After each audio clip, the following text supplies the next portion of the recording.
Bom dia a todos, bom dia a todas, bom dia para você que nos assiste pela Pop TV em Sobradinho e Porto Alegre e pela Cultural FM em Santa Catarina, Rio Grande do Sul e toda a região. Sejam muito bem-vindos e bem-vindas a mais um ICL Mercado Investimentos. Hoje, segundamos, começamos a semana aí com assuntos um pouco espinhosos, porque a gente vai falar de acordos e desacordos lá nos Estados Unidos. Então, mesmo quem se submeteu, abaixou a cabecinha e aceitou negociar as tarifas, parece que agora está em maus lençóis. Então, a gente vai falar sobre isso. Vamos falar também sobre o Swift, que não é a Taylor. Poderia ser? Poderia ser, mas não é a Taylor Swift, nem a Casa de Carnes. A gente vai falar sobre o sistema de pagamentos, na verdade, sistema de mensagens de pagamentos, que gerou todo um burburinho. Eu até já falei sobre isso em algumas ocasiões. Gerou um burburinho de que o Brasil poderia ser excluído desse sistema e não é bem assim. E a gente vai explicar para vocês, tintim por tintim, por que não é assim, até para você poder combater aquela fake news que chega até você pelo seu zap do tiozão. E agora também a gente tem focos, né? Porque tem focos hoje, segunda-feira, nosso velho conhecido. Temos focos também hoje, então vamos entender se as projeções do mercado mudaram e por que mudaram ou por que não mudaram. Então a gente vai passar sobre todos esses aspectos, sobre todos esses assuntos, mas antes a gente tem a agenda. Então já vamos dar uma olhada aqui, o que saiu, o que ainda tem para sair no dia de hoje, porque a agenda ela está bem repleta. Saiu balança comercial às 6 horas da manhã lá na zona do euro. E aí a gente já tem Brasilzão, né? Então, logo cedo, 8 horas da manhã, saiu o IPCS da segunda quadricemana de agosto. Em seguida, IGP-10, os dois da FGV, tá? IPCS é o IPC, Índice de Preços ao Consumidor Semanal, e o IGP-10 é como se fosse a prévia do IGP da FGV, quase aqui um primo distante do IPCA-15. Então, aqui também uma prévia da inflação da FGV de agosto, até porque o mês ainda não terminou, a gente sabe que agosto é um mês longo e complicado. Agora temos 8h25, relatório Focus do Banco Central, esse a gente vai destrinchar com vocês, vai falar dos principais pontos. Em seguida saiu o IBCBR, que eu não trouxe hoje por um motivo muito específico. Ele saiu às 9 horas da manhã. Às 10 horas, né, 10h15 para ser mais exata, saiu o monitor do PIB. E é muito legal a gente olhar os dois juntos, porque eles mostram ali alguma visão, às vezes diferente do mesmo aspecto. Então você está olhando para expectativas de crescimento, termômetros de crescimento, só que um é medido pelo Banco Central. O outro é medido pela FGV. Então é legal a gente contrapor os dois para entender o que eles estão indo na mesma direção e o que não estão e por quê. Então eu deixei para amanhã para a gente conseguir ver junto ao monitor do PIB, já que é tão interessante a gente contrastar os dois. E aí, então, já vamos passar para a nossa próxima página, porque já dei spoiler aqui que 10h15 saiu o monitor. 11 horas da manhã, agorinha, né? Quase agorinha, índice de confiança das construtoras. Às 15 horas tem balança comercial semanal, essa também velha conhecida nossa, sempre aparece por aqui às segundas. E depois teve divulgação de balanço lá na Austrália da BHP. Então um dia aqui que não tem tantos condutores de forma global. A gente não tem tantos indicadores lá fora, mas aqui no Brasil a gente tem indicadores importantes, principalmente em relação à inflação. Então, dados aí que devem ganhar um pouquinho de espaço, até porque todo mundo quer saber como é que vai ser a inflação de agosto. Então, tudo que sai antes acaba trazendo já esse sentimento, já essa expectativa do que esperar lá no final. Então, isso deve ganhar um pouco mais de relevância e o Focus, que às vezes nada muda e nada novo sob o Focus. Agora vamos falar do fechamento de sexta bem rapidinho aqui, porque sexta-feira, né, a gente também tem fechamento de semana, então é legal a gente ver como é que ficou o movimento da nossa bolsa, até porque ela lutou para tentar ficar no positivo. Ela ficou oscilando ali entre perdas e ganhos. Foi um dia bastante volátil para a nossa bolsa, de vários sobes e desces, mas no final ela não conseguiu manter a trajetória positiva e ficou quase no 0 a 0. E quando eu falo quase no 0 a 0 é porque ela caiu 0,01%. Então ficou praticamente empatada a nossa bolsa. Na semana, ela conseguiu ficar no terreno positivo, então a bolsa avançou para o terreno positivo na semana, mas na sexta-feira não foi o caso, apesar da alta de 4% do Banco do Brasil. O Banco do Brasil, né, tinha todo um pessimismo em cima do Banco do Brasil, porque o último resultado corporativo deles foi muito ruim. E esse não foi diferente. Esse também foi ruim, mas mesmo assim o Banco do Brasil subiu 4%. E por que isso aconteceu? Justamente porque o pessimismo já estava tão arraigado, lá já estava todo mundo esperando tanto, já estava todo mundo tão pessimista, né, esperando um balanço tão ruim, que isso já tinha sido precificado antecipadamente. Então, quando o Banco do Brasil divulga um resultado que até ficou em linha com as expectativas que eram ruins, né? Então, aquela coisa de as expectativas eram ruins, mas puta merda, na verdade não aconteceu, né? As expectativas eram ruins e ficaram só dentro disso. Então, o mercado não reagiu tão mal ao Banco do Brasil ou à queda do lucro, porque já esperava essa queda. Então, não veio com uma grande surpresa. E diante disso, né, já que não piorou a situação, além do que já se esperava, o Banco do Brasil até subiu 4%, e ajudou a mitigar aquela perda do Ibovespa, que poderia ter sido maior se não fosse esse setor financeiro, porque Vale caiu, Petrobras caiu também. Foi um dia que a incerteza voltou a rondar por conta dos Estados Unidos. A gente tem vivido isso dia após dia na nossa bolsa, então cresce a incerteza em relação à nossa relação comercial e política com os Estados Unidos. As pessoas ficam ali um pouco mais cautelosas de para onde vai o recurso, onde vão colocar seu dinheiro, e isso faz com que, numa situação de incerteza, o recurso saia daqui também. E aí, a nossa bolsa acaba sofrendo com isso. Não foi um bom dia para minério, não foi um bom dia para petróleo também, então a Vale e Petrobras não ajudaram muito nesse fechamento. E aí, o Banco do Brasil, que pouca gente esperava, acabou dando esse fôlego a mais para a bolsa não cair e não aprofundar essa perda, ficar perto do 0 a 0 aí, que nem um siri de lado. O dólar caiu 0,20%, ficou ali na faixa dos R$ 5,40 e não foi um dia bom também para as bolsas lá fora. Nova York também teve um sentimento bem ruim, muito também puxado por essas incertezas, não só em relação ao Donald Trump e todas as medidas que ele pode tomar por lá e acabar, né, azedando a coisa, mas também em relação ao corte de juros. Ainda existe alguma incerteza se corta ou não corta juros lá nos Estados Unidos em setembro. E com isso as treasuries, que são tipo os títulos de dívida lá dos Estados Unidos, tipo os nossos juros futuros, tipo nossos títulos pré-fixados, acabam ficando muito inconstantes também. Então, diante disso, né, diante de uma alta nos juros, as bolsas também caem, porque vão buscar segurança, né, os investidores vão buscar segurança nos juros de treasuries. Então, isso derruba um pouco a bolsa, sem contar toda a incerteza em relação a Donald Trump, que fala e desfala, vai e vem. E no meio desses vai e vens, parece que temos acordos e desacordos. Isso que mostra uma notícia, uma pesquisa, uma notícia aqui da Bloomberg. Porque a Bloomberg ela tem, né, seus boletins mensais, diários e semanais. Esse aqui é um diário da Bloomberg que fala sobre cadeia de suprimentos. E aí, eu, pesquisando ali as notícias da Bloomberg, encontrei também uma outra notícia que fala sobre acordos e desacordos comerciais dos Estados Unidos.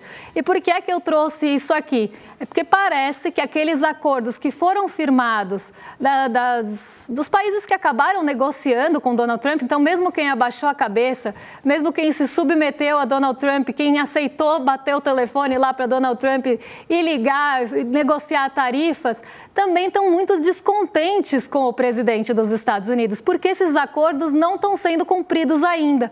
Então, esses países estão sendo sobretaxados nas máximas e não no que foi determinado depois. Eu trouxe aqui alguns exemplos para a gente olhar junto de países e situações que estão ocorrendo em relação a esses acordos. Parece que o Trump soltou a caneta, ainda não assinou. E esses acordos que foram feitos com esses países estão em meio caráter provisório ainda. Então, ele prometeu tudinho e não entregou nadinha. Então, vamos ver aqui o que a gente tem de acordos e desacordos comerciais com os Estados Unidos de países que negociaram os pactos. Eu acho que isso que vale a pena a gente falar, porque esses países aqui aceitaram termos e condições do Trump e não estão ganhando nada com isso por enquanto. Pelo contrário, tem empresa aí tipo a Toyota tendo prejuízo com essa história toda. Então, vamos lá. Tem pactos tarifários anunciados por Donald Trump há semanas que ainda não foram finalizados. Isso em relação aos países que negociaram. Parceiros comerciais dos Estados Unidos se mostram frustrados porque o que foi apresentado eram só entendimentos provisórios. Então não era a coisa final, a matéria final. Era um acordo provisório que é quase um acordo preliminar ali com os Estados Unidos, e isso ainda não tem validade, porque precisa do acordo final, e isso precisa também ser ali assinado e entrar em vigor. Então, mesmo quem negociou está sofrendo com isso, e a gente trouxe alguns exemplos no próximo quadro para vocês, em relação a essas incertezas, né? Esses acordos que tinham aliviado os mercados, que tinham trazido todo aquele sentimento de menos cautela, porque cautela com Donald Trump sempre tem, né? Então, menos cautela nesse caso, e agora estão enfrentando novos obstáculos, e aí o conselheiro econômico do Trump tentou minimizar a situação, tentou minimizar essa preocupação, falando que é uma síndrome de perturbação tarifária, mas parece que isso não pegou muito bem, e o que cresceu foi mesmo uma percepção de síndrome de desorganização de acordos. Porque os acordos, não só os acordos, mas as tarifas, eles foram colocados ali não só de forma arbitrária, mas também ali meio que a toque de caixa, meio de forma desorganizada, correndo, e não foi uma coisa muito bem pensada. Os acordos, mesma coisa, se as tarifas foram impostas assim, os acordos que foram feitos em seguida também foram feitos de forma muito rápida, né, sem uma organização, sem passar ali por todos os critérios que precisavam ser passados, e agora isso está causando um tumulto, porque os países estão cobrando que esses acordos e esses pactos sejam cumpridos o mais rápido possível, e Donald Trump não consegue entregar. E aí, por exemplo, a gente trouxe as tarifas dos automóveis, que podem causar um burburinho lá nos Estados Unidos. A gente sabe como o estadunidense gosta de carro, gosta de ter mais de um carro, inclusive. Eu até brincava lá nos Estados Unidos que parece que tem carro para tudo. Tem o carro esportivo, aí tem o carro que é tipo a 4, não é em 4x4, mas é como se fosse ali, né, uma picapezona, daquelas com rodona e tudo mais. E aí tem o carro da van da família, e quando você vê, a família tem mais carro que gente. Mas eles gostam muito dos carros, e os carros não só têm toda a sua cadeia de suprimentos que sai e volta do país, então as peças dos carros, como também os carros são importados lá nos Estados Unidos, alguns deles.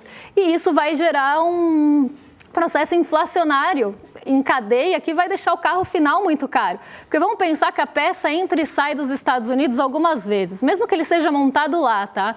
Então a peça entra e sai, vem de outro país, aí monta em outro país, volta para os Estados Unidos. Isso faz com que vá encarecendo o processo da cadeia produtiva do bem final, que aqui no caso seria o carro. E aí, no final das contas, mesmo que o carro seja montado lá nos Estados Unidos, todo esse vai e vem que teve de peça já encareceu o processo do carro. E o carro vai chegar muito mais caro, inclusive tem estudos que mostram quanto esses carros vão ficar mais caros para os estadunidenses. Isso vai gerar, sim, desconforto, porque, como falei, eles gostam muito de carro. Agora, vamos lá. Trump prometeu reduzir as tarifas de 25% para 15% sobre carros da União Europeia, Coreia e Japão. Mas até agora, nadinha, todos os veículos estão entrando com a taxa máxima de 25%, que era anterior, e mesmo a alíquota reduzida é 6 vezes maior do que a praticada há meses atrás. Então, a gente tinha uma tarifa ali que era menor para os carros, Donald Trump eleva para 25%, olha a jogada aqui de Donald Trump, por isso que eu falo que ele negocia com condições desiguais. Você tinha uma tarifa há meses atrás que era 6 vezes menor, ele joga a tarifa em 25%. Os países aceitam negociar com ele porque querem continuar vendendo carros a preços mais competitivos para os Estados Unidos. A União Europeia baixou a cabeça e foi muito criticada, inclusive por alguns países membros da União Europeia, por ter aceitado algumas condições. Coreia, que também é uma grande fabricante de carros, o Japão, que hoje importa bastantes carros aí para os Estados Unidos, negociam essas tarifas com Donald Trump para ficar em 15%. Que ainda é 6 vezes maior do que a anterior. Então, a gente vê que são realmente condições desiguais e que não estão sendo cumpridas. Então, a gente está ali na tarifa de 25%, vamos voltar aí o quadro, que ainda é maior, muito maior do que a anterior, e 15% também ainda é maior. Então, vamos botar o quadro aí de novo só para o pessoal de casa acompanhar. que mesmo a alíquota reduzida é 6 vezes maior do que a praticada meses atrás, então traz essa percepção mesmo de negociação desigual, e mesmo que você aceite ali termos e condições que normalmente não são favoráveis para os países, ainda assim o país sai perdendo, isso quando é cumprido, porque até agora nadinha. Mas vamos para o próximo quadro, porque tem mais impactos vindo por aí, impactos financeiros pesados. A Toyota já estimou perda de 9,5 bilhões de dólares por conta das tarifas, e o negociador do Japão afirmou que a hemorragia não parou e cobrou rapidez dos Estados Unidos. Então a coisa está sangrando ali no Japão, justamente porque as tarifas estão altas e isso está gerando prejuízo para as empresas japonesas. Então ele cobrou celeridade aí. Vamos acelerar esse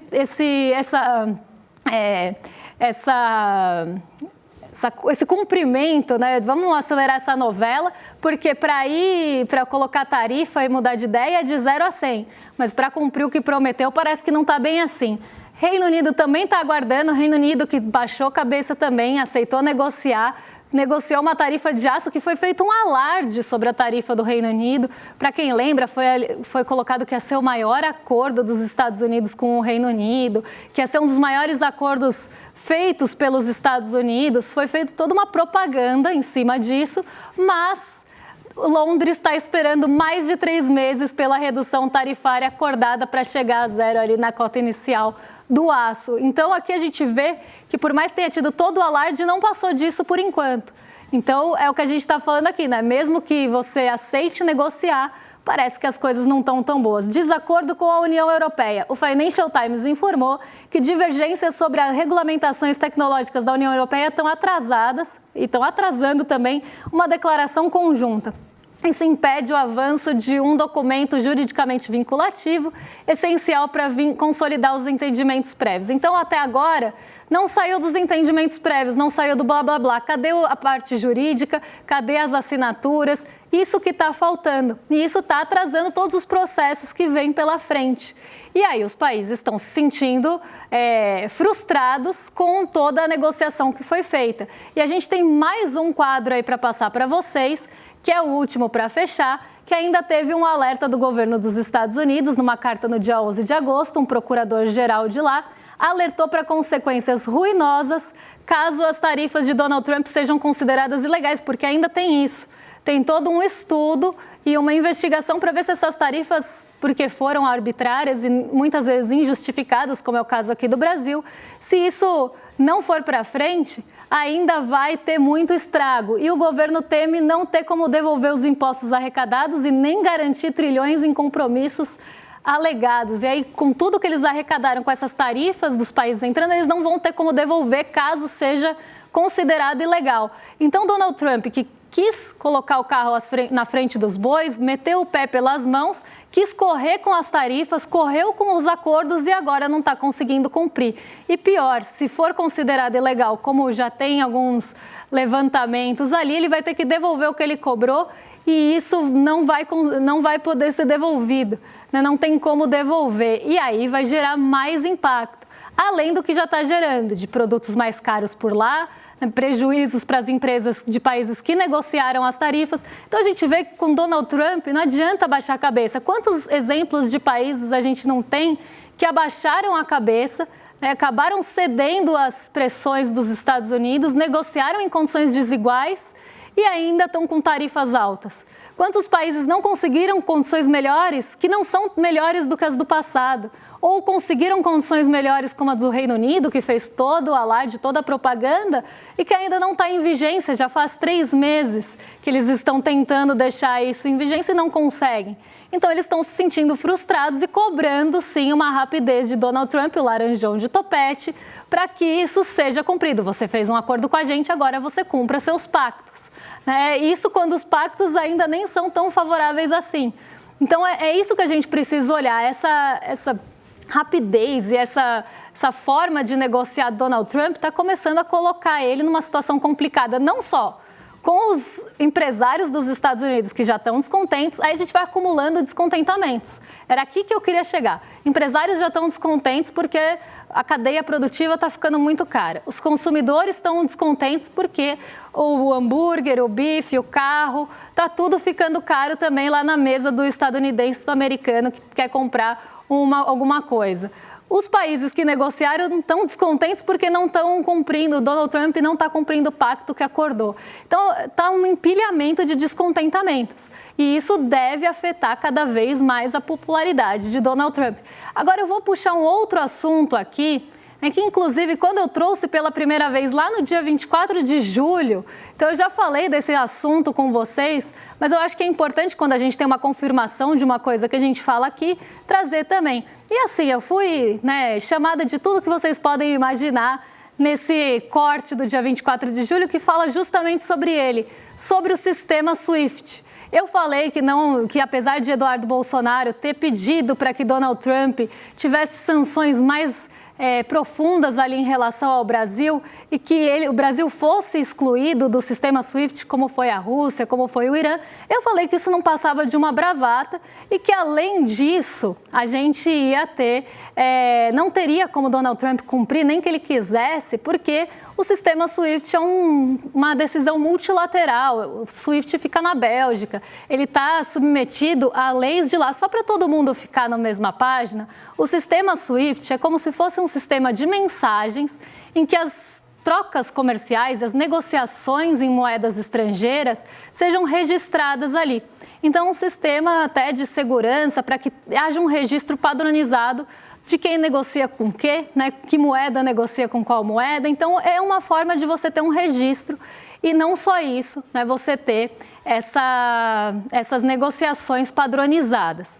Então, é um sistema que fica na Bélgica, vários bancos de muitos países participam do sistema SWIFT e toda decisão que é tomada no sistema SWIFT é multilateral, é um colegiado que toma. Ninguém sozinho consegue excluir um país do SWIFT. Precisa ter um colegiado de países, então precisa de várias, por exemplo, ONU com a União Europeia, precisa de um conglomerado ali decidir que aquele país está tendo alguma violação que faça com que ele saia do sistema SWIFT. Quando a Rússia saiu, foi por meio da União Europeia e mais alguns países que se aliaram à União Europeia para tirar a Rússia do SWIFT.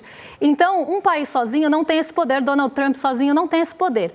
E aí muita gente lá foi me xingar, me atacar, falaram que eu era analista de segunda, e eu trouxe aqui numa segunda mesmo, porque aí a gente está fazendo análise do quê? De segunda-feira, para falar para vocês que realmente o que eu estava falando lá atrás, que era muito improvável e beirando mesmo impossível, até pela forma que o SWIFT é feito e pensado, que algum país sozinho ou um presidente sozinho conseguiria isso. E mais que isso, a gente tinha uma pessoa brasileira nos Estados Unidos tentando prejudicar o país, então o país todo, porque quando você tira um país do SWIFT, dificulta as negociações comerciais daquele país. Você não vai ter uma facilidade de negociar com outros países moedas ou, mais que isso, transações ali de comércio. Então, isso prejudicaria muito o Brasil, mas também prejudicaria muitos países que negociam com o Brasil. A gente não pode esquecer que o Brasil é exportador de commodity e de alimentos, commodities alimentícias. Então, você dificultar e encarecer esse processo ia ficar muito ruim para o comércio global como um todo, principalmente para quem compra do Brasil. Então, e para o Brasil também, obviamente. Então, isso era não só uma bravata, mas uma forma de você advogar contra o próprio país. E era justamente isso que eu estava falando. Mas aí todo mundo falou que eu estava desinformada, que eu não sabia de nada. E agora a gente teve uma negociação, inclusive uma reunião com a direção do SWIFT, do Dário Durigan, que é da Fazenda, com a direção do SWIFT, para afastar esses riscos de sanções financeiras unilaterais. Então, isso foi afastado, esse perigo foi afastado pela própria entidade, que é o sistema SWIFT. Eles mesmos falaram que não tem cabimento, que não existe essa sanção unilateral, e acabou falando aí o que todo mundo já sabia. Inclusive, naquela ocasião, eu falei, até os analistas financeiros de mercado falaram que isso não tem o menor cabimento. Mas precisou aí de uma reunião para acalmar e tirar essa fake news do radar. E agora a gente tem o próprio sistema SWIFT falando que o Brasil não vai sofrer uma sanção financeira unilateral. E muita gente também confunde a lei Magnitsky com o SWIFT. né? A Lei Magnitsky, ela é imposta ali, ela é uma sanção que inclusive tem níveis, mas é uma sanção imposta a uma entidade ou uma pessoa, que o país, Estados Unidos, aí sim uma decisão unilateral deles, acaba aplicando às pessoas. O sistema SWIFT é outra coisa. O sistema SWIFT é registro de negociações de moeda estrangeira e de comércio ali. Então, é outra coisa. Uma coisa é uma coisa, outra coisa é outra coisa. A gente não tem que misturar os dois. E aí você pode até falar, Débora, mas as transações que passam pelo SWIFT, que são em dólar, e muitas são em dólar pelo tamanho do dólar e por ele ser moeda, acabam passando pelo sistema financeiro dos Estados Unidos. Sim, acabam passando pelo sistema financeiro dos Estados Unidos. Mas aí também é uma outra coisa. A gente não tem que misturar as três coisas aí, né, e tentar jogar como se tudo estivesse no balaio ali da Lei Magnitsky. Isso não acontece. Então, e agora mais ainda afastado esse medo que as pessoas estavam mesmo, né? E as instituições tendo que falar sobre isso, todo mundo tendo que negar, uma bravata mesmo, um falatório, um pedido de um brasileiro para um presidente dos Estados Unidos sancionar seu próprio país. Então, agora a gente tem a confirmação de que não, o Brasil não vai ser sancionado de forma unilateral no sistema SWIFT, não vai ser tirado do sistema como foi a Rússia, que saiu por conta da guerra com a Ucrânia, não vai sofrer sanções como aconteceu também com o Irã, né? E aí muita gente já estava misturando mesmo alhos com bugalhos, falando de Lei Magnitsky, falando que um estava ligado ao outro. Então, gente, vamos colocar o pé no chão aqui e entender que essas questões geopolíticas estão além do poder do Donald Trump. E aí, a gente precisa entender também o peso dos países nas negociações comerciais e que tipo de produto se exporta, por exemplo, que pode dificultar o comércio internacional. E vai ter gente que não vai querer também, não vai topar comprar uma coisa mais cara do Brasil porque ele saiu do SWIFT, porque isso encarece sim a transação, e aí não tem de onde comprar. Então, a gente precisa pôr um pouco o pé no chão, e que bom que teve essa reunião e que teve esse afastamento, porque agora, né, a gente vê que a gente não estava fazendo análise de segunda aqui, né, e nem era uma segunda-feira, a gente estava fazendo uma análise realista de fatos com base ali nas questões que envolvem a entidade, né, então ninguém estava viajando, e com isso eu fecho o programa, amanhã eu conto como é que ficou o Focus para vocês, mas eu já adianto, não teve muita mudança não, mas amanhã eu conto o que mudou, porque o que mudou também teve um pouquinho de peso. Eu vou convidar vocês a aproveitar os minutinhos finais aqui do programa para convidar vocês a se inscreverem aqui no iclmercado.com.br para assistir a nossa aula no dia 28 de agosto, quinta-feira, às 8 horas da noite, Como as Democracias Morrem. E vai ser uma aula aí com também o Daniel Ziblatt, que é professor de Harvard e cientista político que escreveu um best-seller sobre o assunto. Então vai ser uma aula realmente imperdível, com um nome de peso para falar sobre o assunto, e com certeza a gente vai aprender muito nesse momento que a gente precisa discutir isso. Então, não quer ficar de fora? Quer receber o seu convite, seu ingresso? É gratuito, mas aí você precisa se inscrever aqui em iclmercado.com.br para garantir o acesso à aula. E aí você pode tanto entrar no link, como também apontar o celular aqui. Ai, tô perdida, gente. É que o QR Code hoje está longe de mim, mas eu vou apontar para lá, mas ainda está longe, né? Então, o QR Code está ali no cantinho também, você pode apontar seu celular e não ficar de fora dessa. Mas se preferir digitar também, tem para todos os gostos. Agora eu vou jogar o programa lá para cima, porque nossos vizinhos já estão prontos para receber vocês, o William De Luca e o Guga Noblar, no Rolê ICL a partir de agora. Então, vocês estão em mais do que excelente companhia.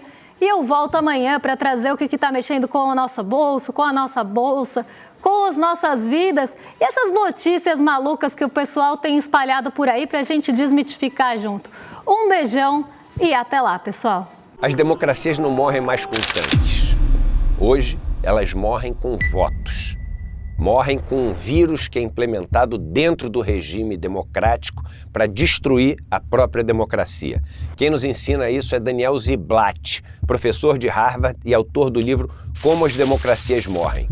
Quer a notícia do ano? A bomba! Ele vai dar uma aula online, gratuita, para todos nós da comunidade do ICL. E mesmo você que não é da comunidade ICL vai poder assistir também gratuitamente. Vai ser traduzida para o português para todo mundo poder entender. Vai ser no dia 28 de agosto, uma quinta-feira, às 8 horas da noite. E aí chama teus amigos, tuas amigas também para participar, porque assistir uma aula dessa defende a nossa democracia. Mais do que nunca a gente precisa disso. Um abraço e até dia 28 que eu vou estar lá com vocês. O ICL está em todo lugar, na palma da sua mão, na TV da sua casa e até nos seus ouvidos. Para ir além da manchete e mergulhar com apuração e contexto de verdade, acesse iclnoticias.com.br. Siga o ICL, compartilha e vem com a gente. Informação para quem pensa.